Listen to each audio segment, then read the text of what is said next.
গত পর্বে আমরা দেখেছিলাম শিয়ামোকে লিনিয়ান কিছুদিনের জন্য ছুটি দিয়ে দেয়। এরপর শিয়ামোর কাছে ওর অ্যাসিস্ট্যান্টের ফোন আসে, আর ওর অ্যাসিস্ট্যান্ট ওকে জানায় যে কোনো এক হে নামের ব্যক্তি ওর সাথে দেখা করার জন্য অপেক্ষা করছে। এতে শিয়ামো বলে ঠিক আছে, এই বলে সেখান থেকে চলে যায়। এরপর পরের দিন সকালে লিলি চেংজুনকে বলে, চলো আমরা লিনিয়ানের কাছ থেকে সমস্ত টাকা নিয়ে বিদেশে চলে যাই। এতে চেংজুন বলে, না, আমার এখন একটাই কাজ, আর তা হলো যত তাড়াতাড়ি সম্ভব লিনিয়ানকে বিয়ে করা। এটা শুনে লিলি ভীষণ রেগে যায়, আর চেংজুনকে বলে, তুমি আসলে কি চাও বলো তো, লিনিয়ানকে নাকি ওর সম্পত্তিকে? তখন চেংজুন বলে, আমি দুটোই চাই, আর তার জন্য প্রয়োজন হলে আমি তোমাকেই ছেড়ে দেব। এই বলে সেখান থেকে চলে যায়। আর লিলি রেগে গিয়ে মনে মনে বলে, লিনিয়ান আবারও ওর সব কিছু ফিরে পাবে সেটা আমি কিছুতেই হতে দেব না। আর তাই লিলি ওর পোশাক গুন্ডাগুলোকে দিয়ে লিনিয়ানকে কিডন্যাপ করায়। এমনকি ওই গুন্ডাগুলোকে ফোন করে বলে ওরা যেন লিনিয়ানের খুব খারাপ একটা ভিডিও তৈরি করে। আর এতে গুন্ডাগুলো লিনিয়ানের সাথে খুব খারাপ আচরণ করতে থাকে। তখন লিনিয়ান খুব চেষ্টা করে ওর হাতে থাকা ব্রেসলেটটাতে প্রেস করতে, আর এরই মধ্যে একটা গুন্ডা লিনিয়ানকে থাপ্পড় মেরে নিচে ফেলে দেয়। আর তখনই সেখানে শিয়ামও ওর লোকজন নিয়ে চলে আসে। আসলে লিনিয়ান ওর হাতে থাকা ব্রেসলেটে প্রেস করে দিয়েছিল, আর যার সিগন্যাল পেয়ে শিয়ামও ওর লোকজন নিয়ে সেখানে চলে আসে। আর এসেই একদিকে শিয়ামোর লোকজন গুন্ডাগুলোকে মারতে থাকে, আর অন্যদিকে শিয়ামও লিনিয়ানকে কোলে তুলে সেখান থেকে নিয়ে যায়। এরপর বাড়ি ফিরে লিনিয়ানকে বিছানায় শুইয়ে দিয়ে শিয়ামো সেখান থেকে চলে যেতে গেলে লিনিয়ান শিয়ামোর হাত ধরে এবং শিয়ামোকে যেতে বারণ করে। এতে শিয়ামো লিনিয়ানের কাছে গেলে লিনিয়ান শিয়ামোকে কিস করে। এরপর শিয়ামোও লিনিয়ানকে কিস করে। তারপর শিয়ামো আবারও চলে যেতে চাইলে লিনিয়ান কিছুতেই শিয়ামোকে ওর থেকে দূরে যেতে দেয় না, বরং নিজের ইমোশনকে কন্ট্রোল করতে না পেরে শিয়ামোর সাথে ইন্টিমেট হয়ে পড়ে। পরের দিন সকালে যখন লিনিয়ানের ঘুম ভাঙে তখনও বুঝতে পারে যে ও ওর ইমোশনকে কন্ট্রোল করতে না পেরে কত বড় ভুল করে ফেলেছে। আর তাই শিয়ামো ঘুমিয়ে আছে দেখে ও শিয়ামোর থেকে দূরে সরে যাওয়ার চেষ্টা করে, কিন্তু তখনই শিয়ামো ঘুম থেকে উঠে পড়ে আর লিনিয়ানের সাথে দুষ্টমি করতে থাকে। আর এতে লিনিয়ান ভীষণ অকওয়ার্ড ফিল করে আর সেখান থেকে চলে যায়। এরপর লিনিয়ান শিয়ামোকে নিয়ে অফিসে যায়, আর অফিসে গিয়ে দেখে অফিসের সব এমপ্লয়িরা লিনিয়ানের দিকে তাকিয়ে আছে। আর লিনিয়ানের কোনো কিছু বুঝে ওঠার আগেই সেখানে চেংজুন চলে আসে, আর এসেই সবার সামনে চেংজুন লিনিয়ানকে বিয়ের জন্য প্রপোজ করে। আর পরিস্থিতিটা এমন হয় যে সবার সামনে লিনিয়ান চেংজুনকে না করতে পারে না, আর তাইও বাধ্য হয়ে চেংজুনের প্রস্তাবে রাজি হয়ে যায়।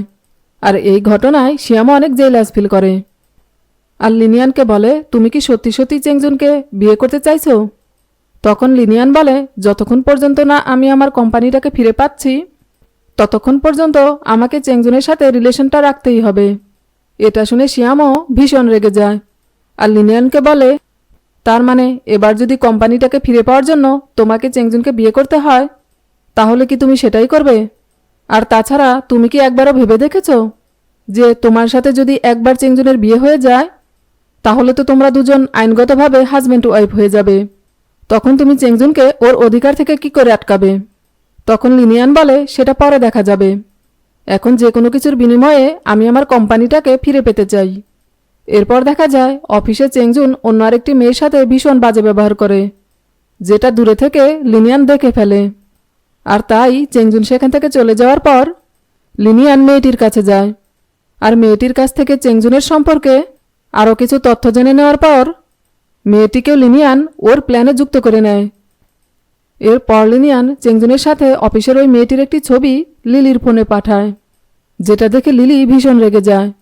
আর এদিকে চেংজুন অফিসে বসে অফিসের ওই মেয়েটির সাথে রোম্যান্স করতে থাকে। আর ঠিক তখনই সেখানে লিলি চলে আসে, আর এসেই চেংজুনকে একটা থাপ্পড় মারে, এমনকি ওই মেয়েটিকে ধরেও মারার চেষ্টা করে, কিন্তু চেংজুন লিলিকে আটকানোর চেষ্টা করে।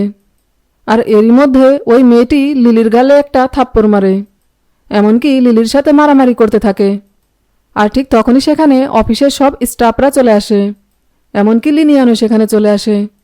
আর এসেই চেংজুনকে বলে, চেংজুন কি হচ্ছে এসব? তখন চেংজুন নিজের গালে নিজেই থাপ্পড় মেলে বলে, আমার ভুল হয়ে গেছে লিনিয়ান, আমি আর কখনো এরকমটা করব না। আর আমি জানি তুমি আমাকে বিশ্বাস করো। আসলে কি হয়েছে বলো তো? আমি আর এই মেয়েটি এমনি একটু মজা করছিলাম। এই মেয়েটির সাথে আমার কোনো সম্পর্ক নেই। কিন্তু লিনিয়ানের কিছু বলার আগেই লিলি লিনিয়ানকে বলে, তুমি যখন কোমায় ছিলে তখন আমি চেংজুনের সাথে রিলেশনে ছিলাম।